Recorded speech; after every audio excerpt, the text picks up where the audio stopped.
We're continuing to follow Donald Trump's second term in the White House as he begins to fill out top positions in his administration. As we mentioned, the president-elect has selected who he wants to lead the Environmental Protection Agency. Trump announced Monday he will nominate former Republican Congressman Lee Zeldin of New York. Here's what Zeldin said about his priorities in an interview shortly after the announcement was made public.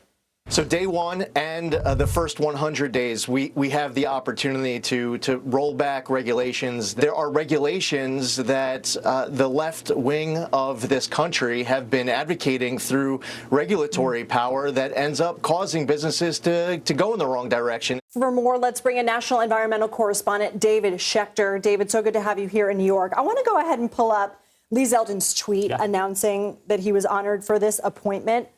If we could pull that up so I could read a little bit. So he says, we're going to restore U.S. energy dominance, revitalize our auto industry to bring back American jobs, and make the U.S. the global leader of AI. We'll do so while protecting access to clean air and water. Rolling back regulations, boosting energy and auto production, but also protecting clean air and water. Are those opposing ideas, or can they do it all?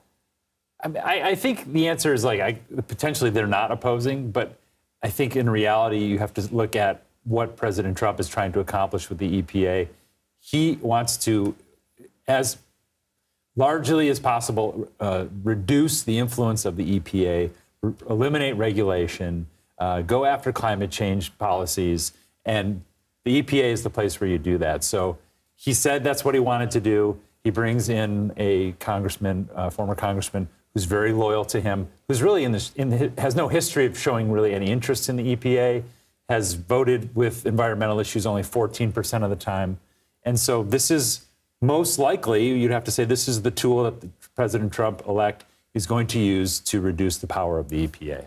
So, I mean, broadly speaking, you kind of mentioned how the Trump administration will approach environmental policy. But what has history taught us about some of those policies and whether they are either contributing to or antithetical to, for example, reducing greenhouse gas emissions? Well, in his first administration, rolled back 100 previous regulations that were pro-climate and has removed the United States from the Paris Accords, which is the most significant climate roundtable in the world where the nations of the world get together and deal with climate issues, and says he wants to do it again now. So, you know, hard to say what the trajectory of our climate will look like, but we're kind of going like this as it's like reducing emissions. The United States has actually peaked in its emissions, and that's where we need to go in that direction. So what's the delta between we're trying to go this way and remove the regulations and go that way? I think you're going to see, you know, more emissions in this country, and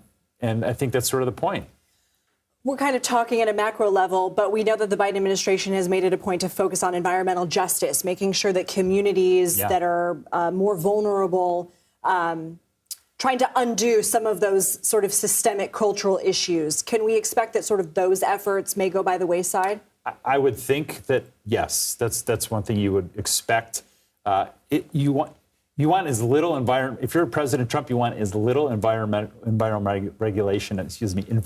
regulation as possible, and that would probably mean, you know, including these fence-line communities that complain about, hey, we're living in the shadow of a oil refinery and our air is dirty, or you're dumping all this, you know, shingles in the neighborhood next to ours, and we can't breathe the air anymore. Those are the way that you get at that is through regulation and enforcement. And I think the president's interest is in less regulation and less enforcement. I got to be quick with you on the last one. The UN climate conference is underway right now in Azerbaijan. What does Trump's election win mean for American global leadership for climate? And do you expect that the administration might even sort of roll back some of what is agreed upon this week? I think it'll be difficult to agree upon anything this week in terms of what the United States brings to the table. You got a lame duck administration. Whatever they say there will be taken with a grain of salt by the world. But I would think that Trump will withdraw from the Paris Accords again, and you just create this vacuum of leadership in the world that the United States has heretofore occupied and will now be empty and probably be filled by countries like China or others who want to lead on this and see this as an opportunity to also make a lot of money in a new green economy. David Schechter, thank you. Thank you.